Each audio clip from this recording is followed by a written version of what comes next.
Encuentros, en su segunda temporada, se adapta a la nueva normalidad.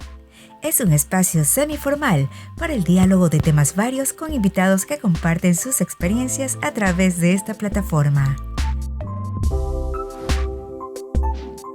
¿Qué tal todos, todas? Bienvenidos a Encuentros una vez más. Lo prometido es deuda, una invitada de película. La vez anterior contamos con Sebastián Cordero y hoy es el turno de la ambateña Gabriela Calvache, guionista, productora y directora, quien en el 2019 y 2020 tuvo un gran movimiento con su película La Mala Noche, que ha participado en algunos eventos importantes en el mundo del cine.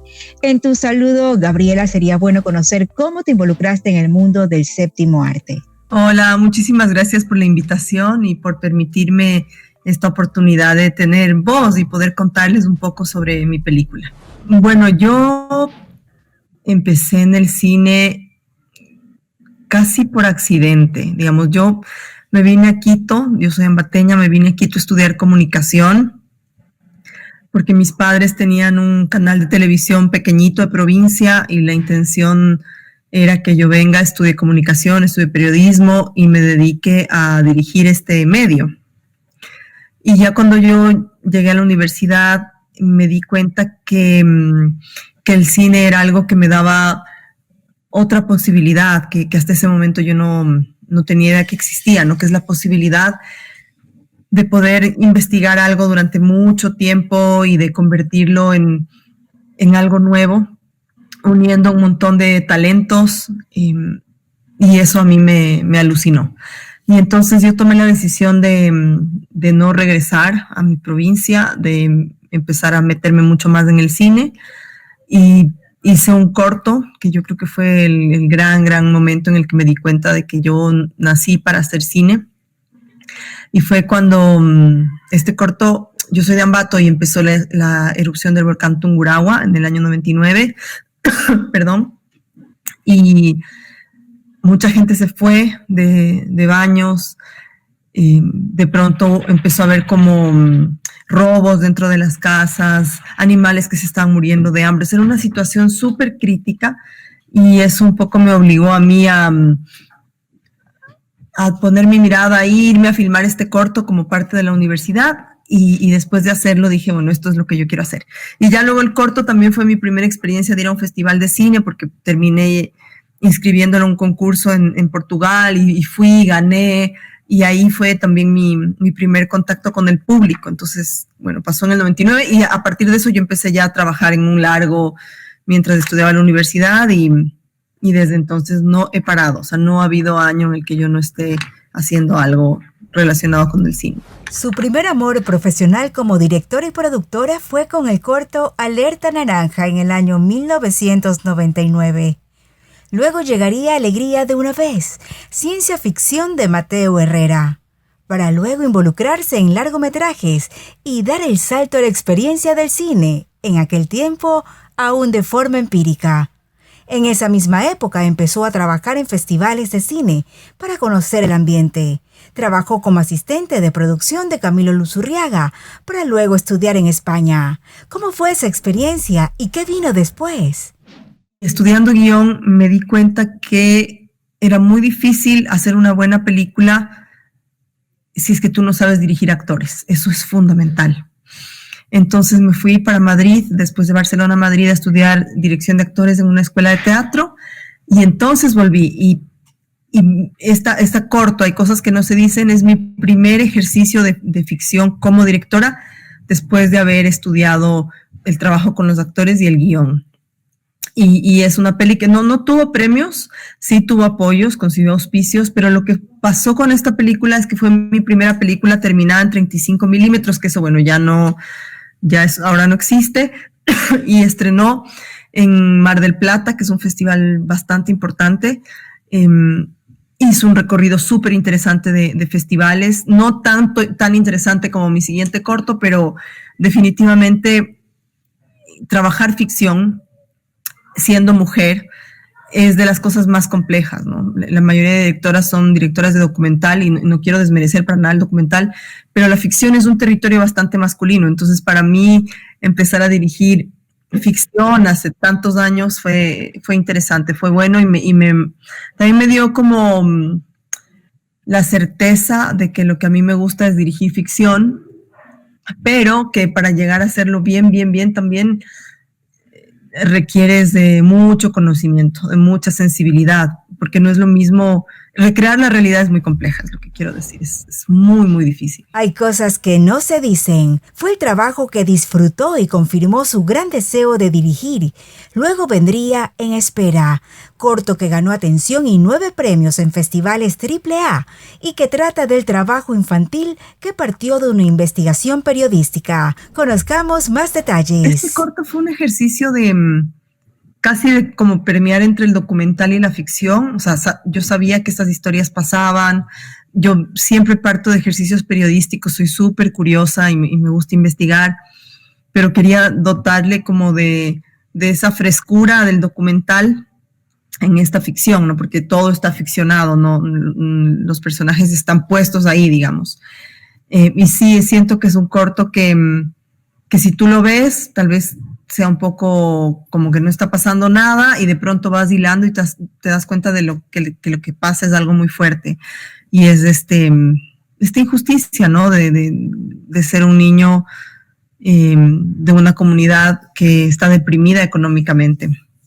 Y que ahora con el COVID, imagínate, como los niños del campo que no tienen la capacidad de conectarse digitalmente, o sea, ¿cuánto se habrá perdido, no? ¿Cuántos retomarán clases o ya habrán dejado el colegio? Y sobre todo las niñas, porque ese es el dato, ¿no? Siempre se trata de, cuando no hay dinero, de educar al varón. Entonces, para las niñas esto va a ser mucho más difícil. Y es muy loco porque esto se filmó hace 12 años, va a ser, y sigue vigente en este país.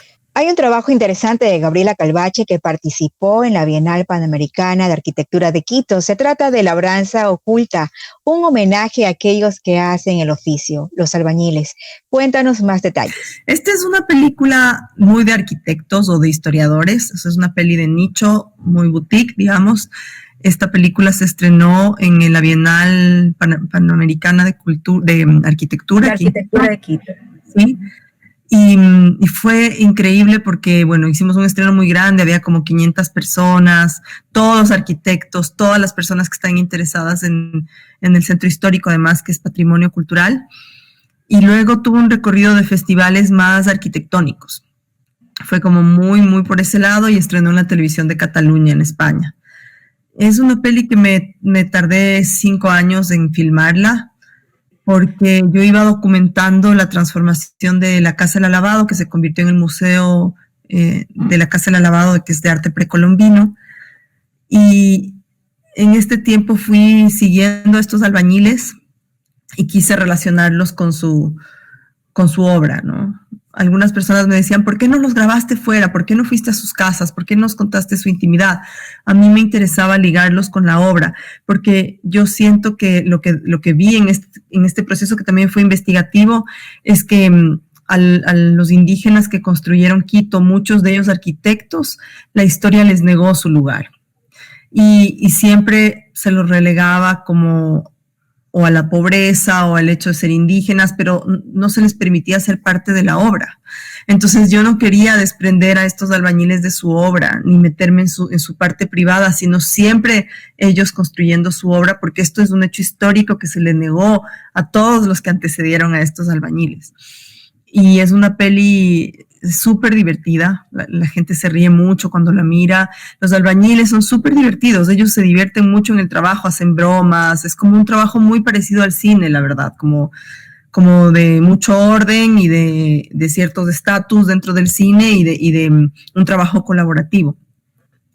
Y la película finalmente siento que para mí fue un enorme salto en lo que es la investigación, porque me di cuenta de que yo podía llevar adelante proyectos y procesos como muy complejos de investigar y que lo podía hacer. Y siento que es una peli que me dio mucho en ese sentido, ¿no? En el sentido de la formación para mí como directora.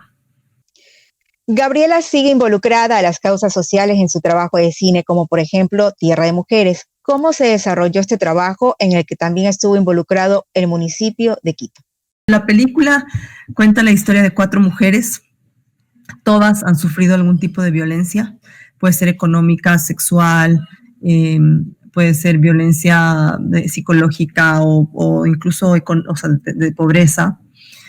Y todas estas mujeres tienen algún grado de resiliencia, es decir, todas han logrado recuperarse del hecho violento, difícil que les tocó vivir y han podido inspirar a otras mujeres. Y estos personajes surgieron de un proceso de talleres en todos los espacios del Distrito Metropolitano de Quito, los espacios rurales, donde las propias mujeres de estos talleres, que fueron como 150 mujeres, escogieron quiénes debían ser los personajes de esta película. Y bueno, el documental se distribuyó muchísimo. Logramos que el municipio nos permita hacer la película, que el municipio no quiera ser un institucional, sino que nos dé mucha libertad, y después logramos de que asuma la aplicación de esta película en festivales, que busque cómo ponerla en talleres. Tuvo una muy buena distribución, lastimosamente no más allá de idioma español, aunque tiene mucho potencial, porque a veces los procesos institucionales son como más difíciles de premiar ciertas cosas, ¿no? Como que van dentro de un marco, pero aún así logramos hacer muchísimas cosas y sobre todo mostrarla en lugares donde hay mujeres que viven violencia, y pues creo que eso nos marcó mucho. Y a mí en lo personal, yo trabajé esta película con una antropóloga que se llama Paula Casteló, y ella nos enseñó mucha técnica de entrevista a mujeres que han sufrido violencia.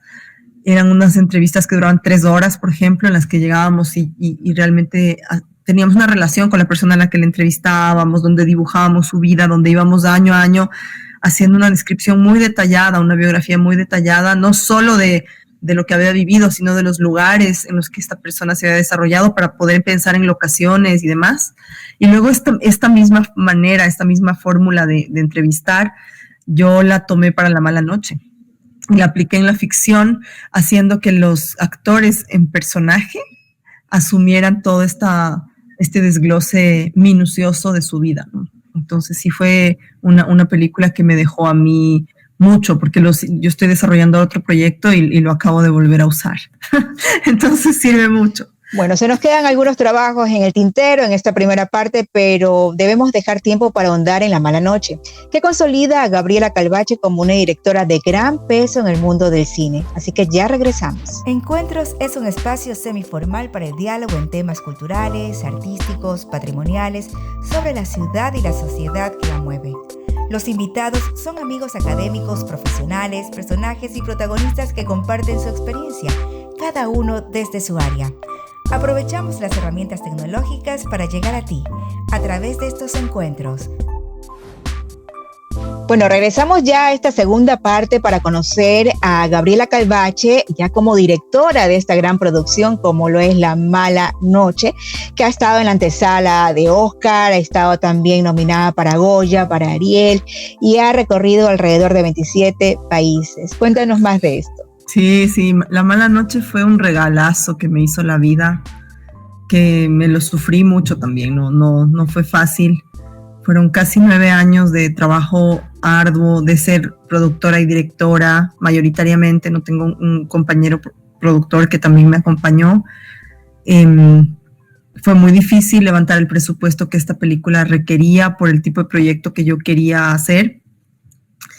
Y fue definitivamente mi escuela, ¿no? La Mala Noche es donde yo aprendí ya a dirigir y a manejar un equipo grande y saber que puedo dirigir, porque hasta que no haces un largo de ficción, si es que eres un director de ficción, yo creo que es difícil saber si es que vas a poder, ¿no? Puede ser que no puedas y que hiciste un lindo corto, pero ya el largo es otra cosa. Y ahí me di cuenta que sí, que me gusta, que puedo hacerlo, que me siento cómoda haciéndolo. Ahí descubrí, por ejemplo, que soy mucho más directora que productora, que soy mucho más directora que guionista. Me encanta producir, pero claro, si me das a escoger y yo tengo la oportunidad de solo dirigir, no regresaría a mirar la producción otra vez. Bueno, ¿cómo fue ese momento? ¿Cómo fue ese momento en el que Gabriela Calvache llega al set para pararse enfrente de ese gran equipo como directora? Yo me pasé como 3 años entre que desarrollaba, entre que ganaba fondos o los perdía, formándome. De tal manera que cuando yo llegué al set, de verdad, yo tenía esta sensación de la peli ya se hizo, ahora solo hay que filmarla. Porque yo ya había desglosado esa película como 5 meses, yo había ensayado 3 meses con actores, yo había discutido el sonido, pero ya de una manera absurda, lo tenía clarísimo. Yo sabía dónde iba a ir cada toma, cada plano, cada cosa. Yo sabía qué verbos de acción iba a utilizar con los actores en cada escena, qué imágenes. Yo lo tenía súper claro. Y eso ya iba a hacer que en el rodaje yo no tuviese la inseguridad que muchas veces tenemos y que nos lleva al conflicto. Porque lo peor que te puede pasar es que estás en set, no sabes lo que vas a hacer, el actor no sabe, el director de foto no sabe, y tú en ese momento vas a recurrir al ego o al tomar poder, ¿sabes? Estos directores que dicen yo tengo el poder y no dejan que nadie más opine, y eso no funciona. Entonces yo llegué muy preparada, mi equipo llegó muy preparado, y fue un rodaje muy bondadoso. No hubo como estas pugnas de poder. Yo siento que fue muy bueno. Y yo me di cuenta, por eso te decía que yo sé que yo puedo dirigir. Yo me di cuenta que yo soy una persona que tiene una energía en rodaje. Eso yo el día 1 no lo sabía, pero el día 1 estaba nerviosa, pero el día 3, 4, al día 15, yo me batía, o sea, sin el menor temor de nada. Yo podía manejarme sin problema con los actores, con el sonido, con esto, manejarme como emocionalmente en el estado en el que tengo que estar, tener la cabeza fría. Yo me di cuenta que soy directora, yo soy directora, lo soy de verdad. Y puedo, algo que es muy difícil en la dirección es el oír y el desoír, porque muchas personas te hablan, ¿no? Te habla el director de foto, te habla el actor, te habla el sonidista, te habla el productor, y todos te están dando consejos y todos te están recomendando y todos opinan, y todo es como un ruido, es un momento de ruido, que yo llegaba a mi casa y no quería hablar con nadie, es mucho ruido. Entonces, el trabajo del director es saber ecualizar eso, ¿no? O sea, ¿qué escucho, qué desoigo? ¿Qué escucho, qué desoigo? ¿Y quién es mi jefe? Yo sí tengo jefe cuando dirijo, mi jefe es de la película. Ese es mi jefe o mi jefa, ¿no? Es mi jefa. Y es a ella a la que yo le tengo que escuchar, honrar, a quien me debo, a quien le tengo que rendir cuentas. Yo lo miro así, y entonces para mí fue espectacular. Yo me siento comodísima dirigiendo. Me siento muy cómoda. El elenco nacional, internacional de La Mala Noche, sin duda alguna, desborda en talento. Bueno, son actores de otras nacionalidades, estamos hablando de Colombia, de Bolivia, que forman parte también de esta gran producción. ¿Cómo fue este proceso, por ejemplo, de la búsqueda de la protagonista, que se trata de Noel Showdan? Noel la conseguí después de intentar con una agente de actrices mexicana, buscando desde México, y no dar con el perfil, porque yo buscaba una mujer que no fuese la típica imagen que te puedes imaginar de una trabajadora sexual, como muy voluptuosa, como muy joven, como muy latina en el sentido de que es así como un cliché de lo que somos. Yo buscaba una mujer que luzca muy frágil, que sea mayor, que tenga 40 y picos, o sea, no, él tenía casi 50 años cuando hizo la película, que no sea tan voluptuosa, que no tenga tantas curvas, que sea así como muy delgada, y que muestre una fragilidad casi de porcelana, como de muñeca, porque yo, de hecho, tengo una escena en que ella es una muñeca como de una caja, has visto que es una bailarina. Yo tenía esto muy clavado en la cabeza, y era muy difícil conseguirla. Entonces, como no lograba yo dar con este perfil, fui a Wikipedia, desesperada yo misma, y empecé a buscar actrices colombianas, y fui de la A hasta la S, que es Noel Showdan, y la encontré, y luego ya la busqué por Facebook y la contacté para hacer un casting digital, ¿no? En el caso de Cristian Mercado, que es un actor boliviano bastante conocido, a mí me gusta mucho el trabajo de Cristian. He visto varias películas de él, y yo sentía que él tenía las tablas que yo necesitaba como directora. O sea, porque también yo soy súper consciente, era mi primera peli. Yo no tenía la certeza de que yo iba a funcionar en set. Entonces necesitaba que mi equipo sea un equipo sólido. para que no seamos todos primerizos y todos nos vayamos al diablo con la película, que suele pasar. Entonces me fui con Cristian, me gustó mucho el casting que él hizo también digital, y todos los demás actores los consiguió una directora de casting que se llama Alejandra Coral. Bueno, y también vale destacar el trabajo de Jaime Tamariz, que es un gran actor. Yo lo conocí en las tablas, pero sin embargo verlo en la película a mí me fascinó. Bueno, él era el antagonista de esta trama, ¿no? Pero esta trama nació de un trabajo investigativo, ¿verdad? Sí, La Mala Noche empezó en realidad como un encuentro. Yo estaba hace rato, o sea, te hablo en el año 2010, pensando ya en que quería dirigir un largo de ficción como directora. Yo me acuerdo, tengo amigos que me decían, pero ¿cuándo ya vas a dirigir? Siempre dices que vas a dirigir y no diriges, y ya tienes 30 y no sé cuántos años. Y yo pensaba, en realidad esto es una carrera de competencia de edad o de profundidad o de entender quién eres. Para mí es lo segundo. Y eso puede sucederte en cualquier momento de la vida. O sea, puede haber una persona de 18 años que tiene eso. A mí no me llegó a los 18 años. Yo a los 18 años no sabía nada. Y a esa edad yo estaba ya escribiendo, o sea, como a los 30 y 31, 32, sí, tal vez más, 33, estaba escribiendo un guión sobre embarazos no deseados. Y un día me llaman de una ONG y me dicen, Gaby, queremos que presentes En Espera, que es este corto de la niña indígena, a un grupo de chicas que yo creo que lo van a entender muy bien. Y yo dije, me van a llevar a conocer unas chicas seguro que han trabajado en servicio doméstico. Y cuando llegué a conocerlas para enseñar el corto en el cine 8:30, resulta que eran como 10, 12 chicas, todas habían sido forzadas a prostituirse. Niñas, no solo chicas, niñas de 9 años, de 15. Entonces ahí fue un encuentro, o sea, la peli me buscó y yo me quedé como muy impactada por sus historias y por ellas, y empecé a investigar. Y ahí dije, no, esto es una película, yo no voy a hacer esta otra que estaba desarrollando. Tiré el guión y me dediqué primero a investigar y después ya como a darle forma a esta historia, ¿no? Aún nos queda mucha tela que cortar con La Mala Noche y otros temas que también van a ser interesantes de abordar, por eso será después de esta segunda pausa, así que ya regresamos. Estos encuentros.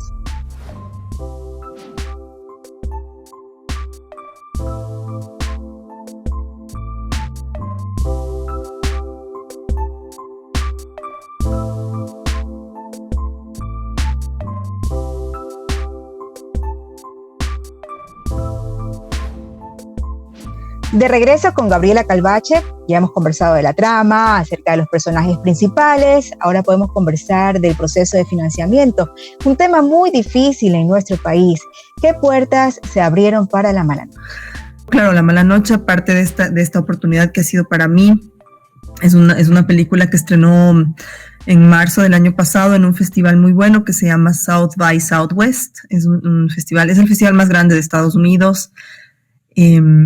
Y tuvo una nominación ahí, y después de eso ya estrenó hasta ahora en 35 festivales en diferentes lugares del mundo, y además la película se vendió en 27 países, o sea que se ha visto en mucho más de 27 países, por ahí 40, tanto en festival de cine, pero también en sala de cine, en plataformas digitales, en museos, o sea, ha habido una distribución muy interesante con la película, y bueno, ha tenido varios premios también.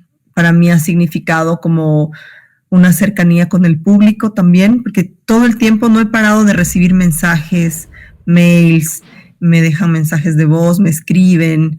O sea, cada vez, yo en una semana siempre estoy haciendo algún tipo de entrevista o hablando con alguien respecto a la película, y eso para mí es como una señal de que logré conectarme con la audiencia, ¿no? Que se logró conectar, que esta película, esto que yo te decía, mi jefa es la película y yo sí tengo quien me manda. Creo que valió la pena escuchar y valió la pena como estar al servicio del proyecto, porque luego ese proyecto te devuelve. No te paga bien, hacer cine es un poco un desastre económico, pero te paga de otra forma, y eso es muy bonito. Entonces yo estoy súper agradecida, ¿no? Me fue mejor de lo que pensé que me podía ir, y me ha sembrado muchas oportunidades que ya las estoy cosechando, no necesito más allá. Ojalá, si la vida lo trae, si no lo trae, no lo trajo, pero yo siento que ya estoy cosechando. Dentro de la cosecha de La Mala Noche, Gabriela Calvache gana la oportunidad de participar en el programa de formación e inclusión de directores del mundo de Universal Studio y es la única mujer latina del grupo donde se nutre de la experiencia de grandes directores. Dentro de la trama de La Mala Noche existen algunas simbologías. Gabriela nos da cuenta de algunas de ellas. Hay muchas cosas. Por ejemplo, el tema de la madre, la maternidad, por ejemplo, ¿no? Como un hecho que nos marca a las mujeres. Dana es el personaje principal, es una mujer que ha caído en desgracia por tratar de sostener a su hija, por tratar de buscar una solución para su enfermedad. La maternidad es algo que las mujeres es maravillosa. Yo soy madre y es maravillosa, pero también reconozco que se mitifica mucho y que es como, si eres madre, tienes que ser la mejor madre y tienes que adorar a tus hijos y demás. Sí, pero también si eres madre, haces sacrificios enormes con tu tiempo, con tu cuerpo, con tus posibilidades de trabajo, con tus libertades. Y tienes un instinto tan fuerte que la mayoría de mujeres, no todas, por supuesto, porque cada circunstancia es distinta, pero van a hacer todo por sus hijos y se van a olvidar de sí mismas. Y esto es una cosa que sucede también en La Mala Noche, ¿no? Como Dana está dispuesta a hacer ese sacrificio por su hija y por lo que su hija está viviendo, que aunque no la mires es algo que está sugerido y que, bueno, en un momento la vas a mirar, pero ella termina en estas redes por eso. Está también el tema del cliente, ¿no? Del cliente de prostitución, que yo en mi película decidí ser como, no sé cómo decirlo, no quise que los hombres retratados en mi película fuesen hombres desagradables, no en el sentido físico, sino en el sentido emocional, sino que fuesen hombres, incluido el malo, digamos, Nelson, que fuesen personas con sentimientos y que fuesen personas con normalidad, porque en realidad yo siento que es así, que uno a veces no te puedes imaginar quién es la persona que te puede hacer daño, y en segundo lugar porque yo siempre tuve presente al público en mi película, yo lo tenía muy presente. Hay muchos directores que dicen que no les importa el público y está muy bien, me parece que está bien, pero a mí me importaba porque yo sí tengo un compromiso con el tema. Para mí, pasarme 3 años de mi vida investigando sobre trata de personas para no pensar en quién va a mirar la película hubiese sido absolutamente incoherente, ¿no? Agosto del 2019, el estreno apoteósico de La Mala Noche en nuestro país, aquí en Ecuador, en algunas salas de cine, ¿verdad? Y la gran sorpresa para algunos asistentes fue que luego de la película pudieron conversar con la gran directora Gabriela Calvache. Y entiendo que muchos de quienes participaron con comentarios y preguntas fueron justamente los varones. Para mí, yo siempre pensé en el público masculino. Casi que esta peli fue para ellos, ¿ya? Y por eso la peli también, digo, pudo haber sido mucho más fuerte, pudo haber sido mucho más cruda, pudo haber sido una película menos estilizada, pudo haber sido una película que nos muestre unos hombres más decadentes de lo que miras. Pero yo tomé una decisión, ¿para quién estoy haciendo la peli? ¿Estoy haciendo la peli para el público, o lo estoy haciendo para la crítica, o lo estoy haciendo para un mercado muy selecto en el que yo me voy a sentir bien a nivel artístico, pero no voy a llegar a quien quisiera llegar para cambiar ciertas cosas? Lo pensé muy así, y yo cuando estaba en las salas de cine y los hombres se acercaban a hablar, y que fueron muchos, entendí que cuando uno se pone metas y sigue pasos para esas metas, las metas se cumplen, ¿no? Y esa era una meta para mí. Necesitas del festival, necesitas de los premios para visibilizar, necesitas de la prensa para visibilizar, pero son medios. El fin es el público. Y de ese público, el fin, en el caso de mi película, era el público masculino, eran los hombres, eran las madres también, ¿no? Madres y padres, y hombres en edad sexualmente activa. Eran las chicas en segunda instancia, y los chicos más jóvenes. pero eran definitivamente quienes pueden pagar y consumir probablemente trata sin darse cuenta que lo están haciendo.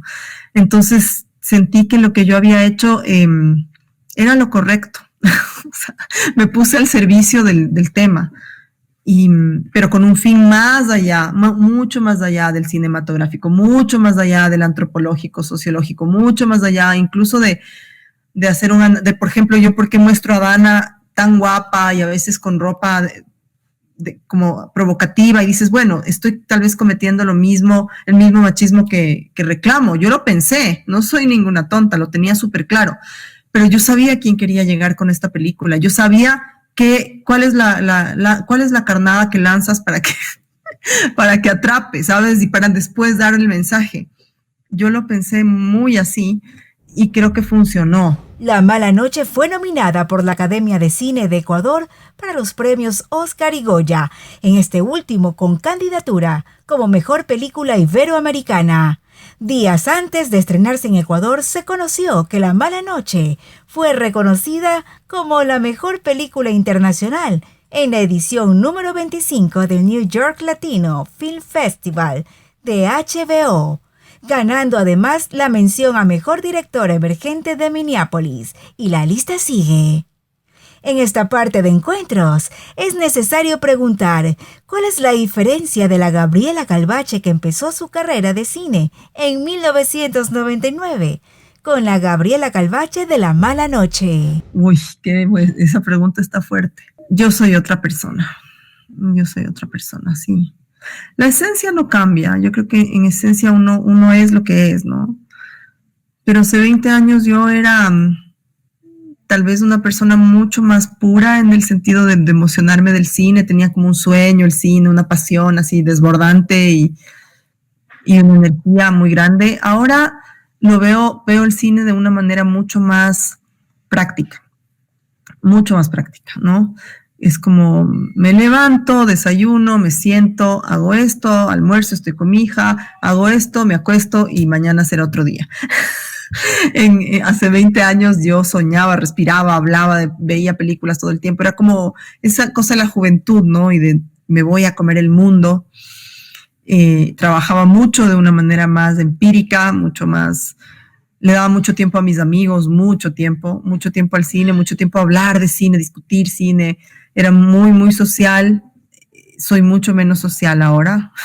El tiempo me está volviendo ermitaña. Eso es algo que me está pasando desde hace un par de años y que yo me descubro y siento y digo, Dios mío, estoy envejeciendo porque me estoy volviendo ermitaña y porque ya antes yo con todos los amigos y la fiesta y ahora es como mucho más tú, quiero verte a ti, nos tomamos un té, nos tomamos un vino.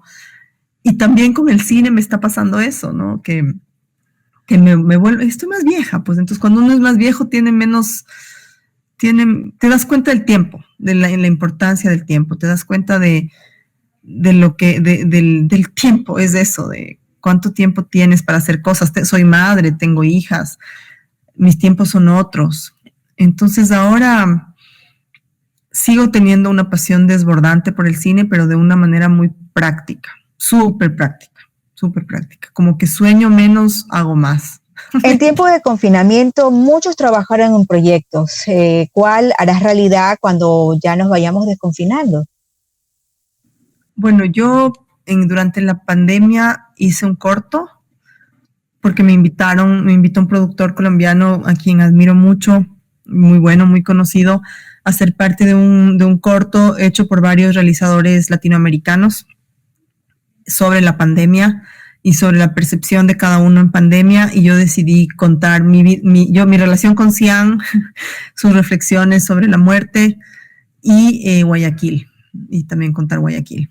Y un poco, pues eso que tuvimos que vivir, ¿no? Que fue tan brutal y que yo creo que a mí me marcó, pero es que es imposible no quedar lastimado después de darnos cuenta del país que vivimos, porque eso es exactamente lo que nos tocó darnos cuenta a muchos países, a todos, el país donde vivimos, quiénes estamos preparados para reaccionar, quiénes no estamos preparados, muchas cosas. Entonces decidí hablar de eso. Y también a raíz de eso que me puse en contacto con algunos amigos periodistas que me mandaban información desde Guayaquil, me di cuenta que otra vez, ¿no?, que me encantaría contar una ficción de corto como un homenaje a los niños que perdieron a sus padres durante ese primer periodo y que los han seguido perdiendo, pero que además de perderlos tuvieron que habitar con los cadáveres de sus padres.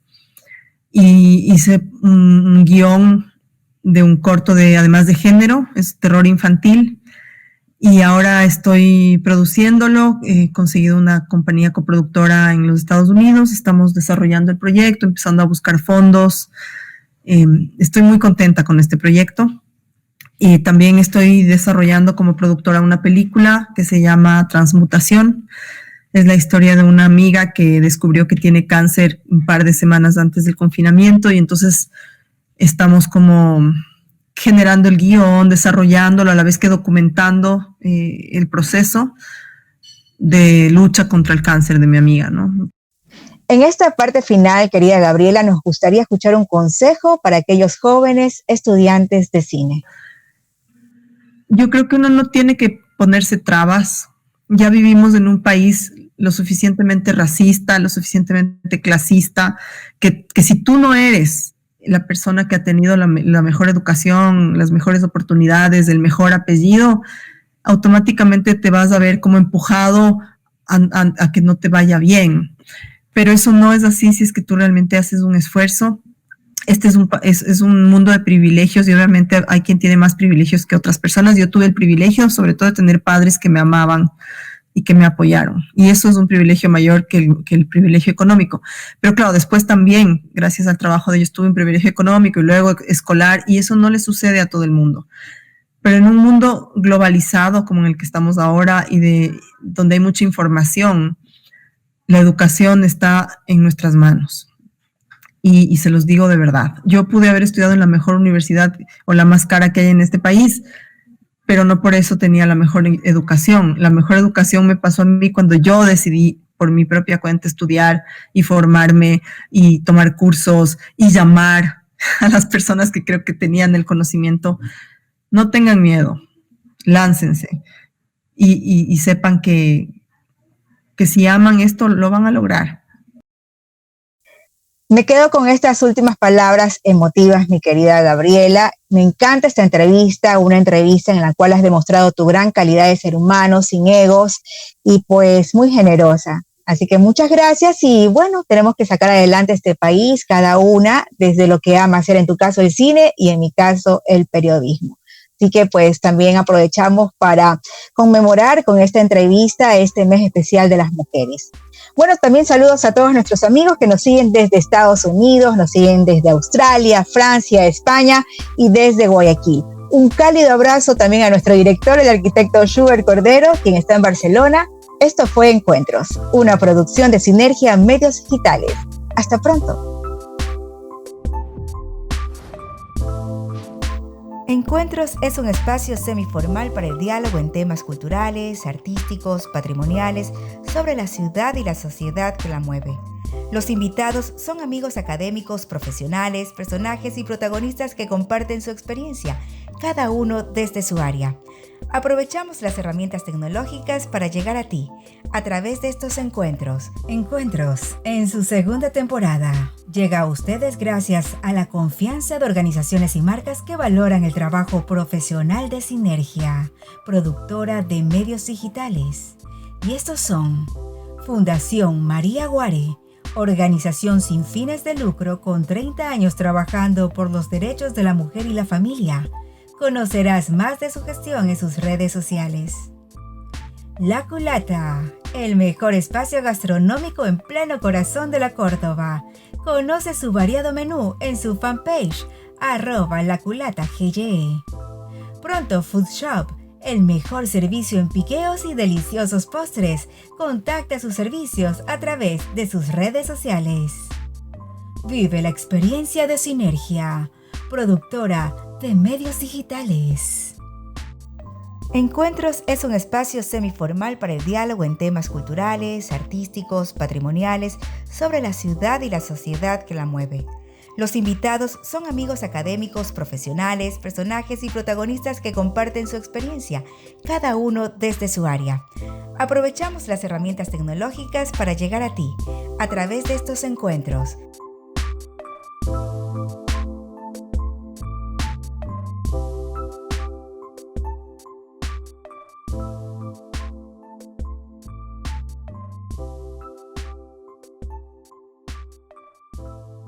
Una producción de Sinergia.